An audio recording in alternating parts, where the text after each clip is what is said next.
ચલો વિદ્યાર્થી મિત્રો, આજે આપણે ધોરણ 11 મનોવિજ્ઞાનમાં પ્રકરણ નંબર 1 મનોવિજ્ઞાન એક વિજ્ઞાનમાં નેક્સ્ટ ક્ષેત્ર તરફ જઈએ. છેલ્લે વિદ્યાર્થી મિત્રો આપણે 4 મનોવિજ્ઞાનની ક્ષેત્રો વિશે સમજ્યા.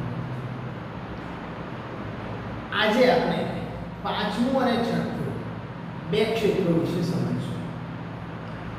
પાંચમું મનોવૈજ્ઞાનિક ક્ષેત્ર છે સમાજલક્ષી અને વ્યક્તિત્વનું મનોવિજ્ઞાન.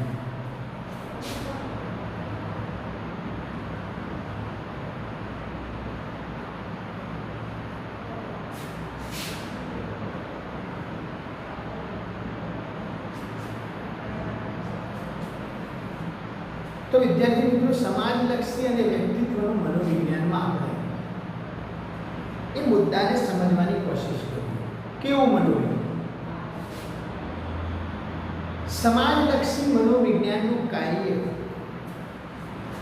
સમાજ શબ્દ છે અને વ્યક્તિત્વનો શબ્દ છે. વિદ્યાર્થી મિત્રો, સમાજ અને લોકોના વ્યક્તિત્વ વિશેની બાબત છે. તો આ મનોવિજ્ઞાનનું કાર્ય સામાજિક પરિસ્થિતિમાં ઉદ્ભવતા માનવ વર્તનને સમજવાનું છે. આનું કાર્ય શું? સામાજિક પરિસ્થિતિમાં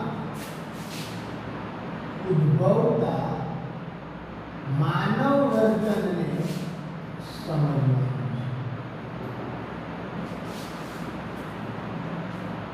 મતલબ કે સમાજના રિલેટેડ મુદ્દાઓમાં માનવના વર્તનને સમજવાનું. માનવી સામાજિકીકરણની પ્રક્રિયા દ્વારા જ માનવી બને છે. સમજો વિદ્યાર્થી મિત્રો, મતલબ શું સમાજની પ્રક્રિયા ના જોડાય તો માનવી નથી, એટલે પુરુષ જ નથી એવું નહીં. માનવીની ઓળખ, એની પર્સનાલિટી અને માનવી સહી માયનામાં જો ઓળખાવવો હોય તો સામાજિકીકરણની પ્રક્રિયા દ્વારા જ છે. અને આ પ્રક્રિયાને સમજવી પડે છે. વિદ્યાર્થી મિત્રો, આપણે પણ કુટુંબ છે, ફેમિલી છે.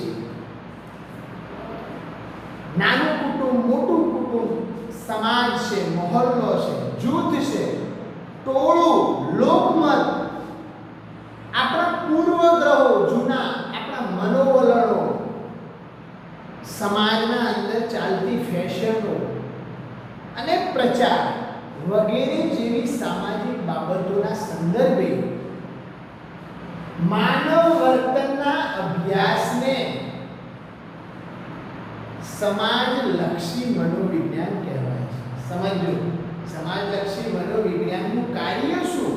તો આ સમાજમાં રહેતા લોકો એટલે કે પ્રક્રિયા સમજવી, કુટુંબને સમજવું, જૂથને સમજવું, ટોળું સમજવું, લોકમત, પૂર્વગ્રહો વગેરે જેવી સામાજિક બાબતોના સંદર્ભે માનવ વર્તનનો અભ્યાસ કરવાનો. આ કાર્યને શું કહેવાય છે? સમાજલક્ષી મનોવિજ્ઞાન.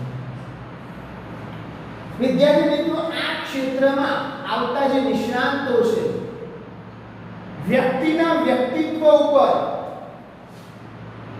કારણ કે દરેક વ્યક્તિની એની પોતાની પર્સનાલિટી છે. આ એની પર્સનાલિટી ઉપર સમાજ, એની સંસ્કૃતિ, એનો વારસો, એનો વાતાવરણ જેવા ઘટકોની અસરો તપાસવાનું કાર્ય કરે છે. મતલબ મારી પર્સનાલિટી ઉપર મારા સમાજની અસર થાય છે, પરિબળ છે. મારી પર્સનાલિટી ઉપર એક સંસ્કૃતિની અસર થાય છે, મારી પર્સનાલિટી ઉપર વારસાની અસર થાય છે, મારી પર્સનાલિટી ઉપર આ વાતાવરણની પણ અસર થાય છે. વિદ્યાર્થી મિત્રો, આવા પરિબળોના અસરોને તપાસવાનું કાર્ય આ ક્ષેત્રના નિષ્ણાંતો કરે છે. અત્યારે પ્રેઝન્ટમાં થોડા સમયમાં એટલે કે વર્તમાન સમયમાં આ ક્ષેત્રના નિષ્ણાંતોની સેવાઓ પૂર્વગ્રહો ઘટાડવા માટે થતી. કેમ પૂર્વગ્રહો? કારણ કે આપણા અંદર પૂર્વગ્રહો બંધાઈ ગયેલા છે. આ હોય આપણે અંધશ્રદ્ધાઓ જેવી ક્રિયાઓમાં ખોરવાઈ ગયેલા છે. બધાને લોકમત બનાવવા, એકમત બનાવવા એટલે કે એકતા કરવા, આવા મનોવૈજ્ઞાનિક નિષ્ણાંતો આપણને મદદ કરે. પ્રચારની જીવવાની રીતો નક્કી કરવા માટે આપણને મદદ કરે છે. કયું ફેશન જરૂરી છે, કેવું રાજકારણ કરવું જરૂરી છે, વગેરે બાબતમાં આ ક્ષેત્રમાં વ્યાપક પ્રમાણમાં આ નિષ્ણાતોની સલાહ લેવાઈ રહી છે. ચાહે યુદ્ધ હોય, કોઈ ચૂંટણી હોય કે સામાજિક સમસ્યાઓનો પ્રશ્ન આવીને ઊભો હોય, આવી દરમિયાન આ પરિસ્થિતિ દરમિયાન આ ક્ષેત્રના નિષ્ણાતોની સેવાઓ લેવામાં આવે છે. સેવાઓ કોણ લે છે? આવા સમયે સરકાર લે છે, રાજકીય પક્ષો લે છે, રાષ્ટ્રીય પક્ષો લે છે, ઉદ્યોગ ગૃહો આની સલાહ લે છે, સરકારો આની સલાહ લે છે અને આવા નિષ્ણાતો દ્વારા એનું નિરાકરણ લાવવાની કોશિશ કરે છે. વિદ્યાર્થી મિત્રો, આટલું જ નહીં, બીજે અન્ય ડિપાર્ટમેન્ટ જેવા કે અભિનેતાઓ, એક્ટિંગ લાઈન, ખેલ એટલે કે રમતો, ક્રિકેટરો, ફૂટબોલરો, રાજનેતાઓ, ઉદ્યોગપતિઓ વગેરે દ્વારા પણ પોતાની પ્રતિભા ઊભી કરવા માટે, પર્સનાલિટી બનાવવા માટે આ પ્રકારના એટલે કે આવા ક્ષેત્રના નિષ્ણાતોની મદદ લે છે. સમજો, તમને લાગે છે કે આટલા મોટા રાજકારણીઓ આવાની પર્સનાલિટી કેવી છે, કેવી રીતે આ પર્સનાલિટી બની છે? તો વિદ્યાર્થી મિત્રો, એ લોકો આવા નિષ્ણાતોના અંદરમાં હેલ્પ લે છે, એવા નિષ્ણાતોને રાખે છે કે એ લોકો એને પર્સનાલિટી બનાવતા હોય છે. વ્યક્તિત્વનું મનોવિજ્ઞાન વ્યક્તિત્વ વિકાસના જુદા જુદા પાસાઓને સમજવાનો પ્રયાસ છે. સમાજલક્ષી ક્ષેત્રના તમે સમજી લીધા. હવે વ્યક્તિત્વ એટલે પર્સનલ વ્યક્તિની વાત છે. તો મનોવિજ્ઞાન વ્યક્તિત્વ વિકાસના જુદા જુદા પાસાઓને સમજવાના પ્રયાસોમાં મદદ કરે છે. આપણો અનુભવ એ છે કે એક જ સરખો વારસો, વાતાવરણ એક સરખું, ઉછેર પ્રાપ્ત કર્યા બાદ પણ લોકોના વ્યક્તિત્વમાં આટલો મોટો તફાવત હોય છે. તમે જાણો છો, મારી પર્સનલ, હું પણ અહીં રહું છું, તમે પણ અહીં રહો છો, આપણે એક જ જિલ્લામાં જન્મ લીધા, આપણે એક જ વિસ્તારમાં ભણ્યા, આપણે એક જ શાળાઓમાં ભણવામાં આવે છે, આપણે બાળમંદિર પણ સાથે કર્યું હોય, આપણે સાથે ભણ્યા હોય, સાથે નોકરી કરી હોય, છતાં પણ આ દરેક વ્યક્તિઓમાં કંઈક ને કંઈક તફાવત જોવા મળે છે. મતલબ બંનેની પર્સનાલિટીમાં ડિફરન્સ. તો વિદ્યાર્થી મિત્રો, આ જે વ્યક્તિત્વમાં તફાવત છે, આની પાછળના કારણો શું છે એ તપાસવા માટે વ્યક્તિત્વના ક્ષેત્રના મનોવિજ્ઞાને એટલે કે નિષ્ણાતોની જરૂર પડે છે. આ યોગ્યતા તપાસવા માટે, વ્યક્તિત્વનો વિકાસ કેવી રીતે થઈ શકે છે એનો અભ્યાસ કરવા માટે વ્યક્તિત્વ નિષ્ણાતોની જરૂર પડે છે.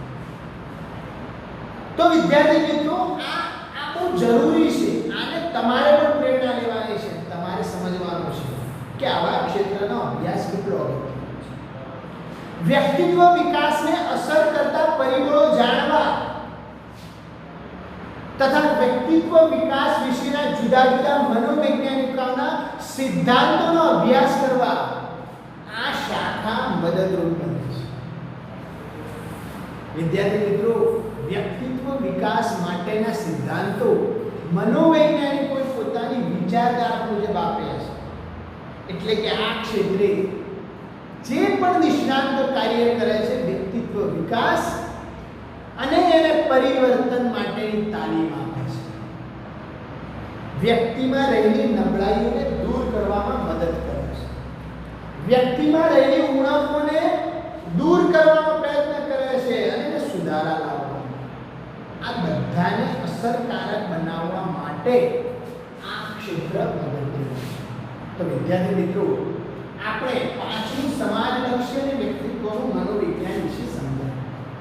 હવે આપણે છઠ્ઠું ક્ષેત્ર, છેલ્લું મનોવિજ્ઞાનના ક્ષેત્રમાં જીવન ફલક અને વિકાસાત્મક મનોવિજ્ઞાન સમજો. Life style and developmental psychology.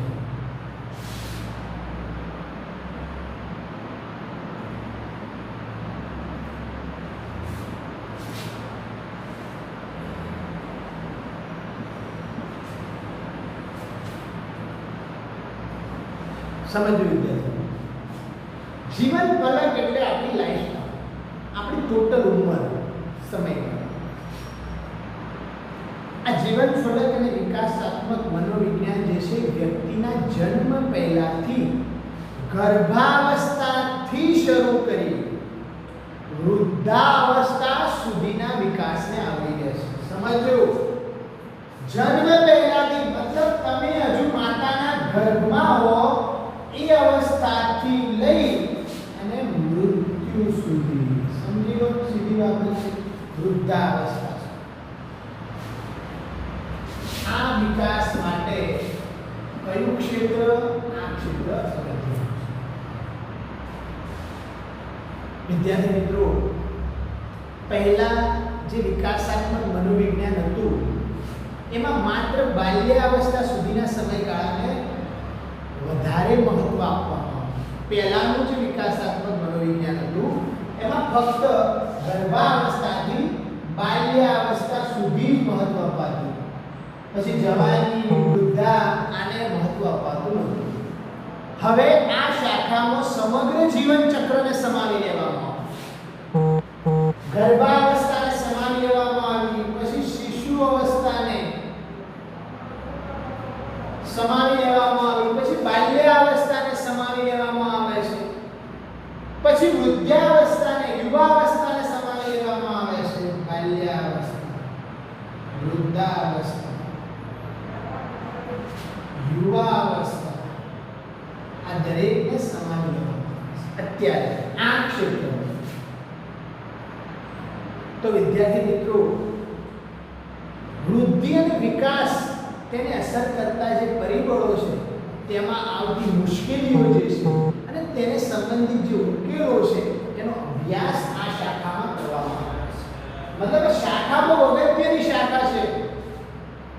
સમગ્ર વિશ્વમાં જ્યારે વૃદ્ધોની સંખ્યામાં વધારો થઈ રહ્યો છે ત્યારે મનોવિજ્ઞાનની આ શાખાનું મહત્વ વધતું જતું રહ્યું છે. કારણ કે વિદ્યાર્થી મિત્રો, તમે સમજો કે જેટલી યુવાવસ્થાઓનો આ દેશ છે એટલો થોડા સમય પછી વૃદ્ધાવસ્થાઓનો પણ થશે. અને જીવનની જુદી જુદી અવસ્થાઓમાં થતા જે વિકાસ,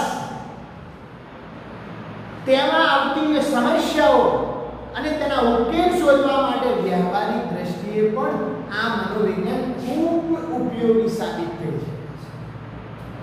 વિદ્યાર્થી મિત્રો, આ ક્ષેત્રના નિષ્ણાતો જુદી જુદી અવસ્થાની વ્યક્તિઓ સાથે કાર્ય કરે છે.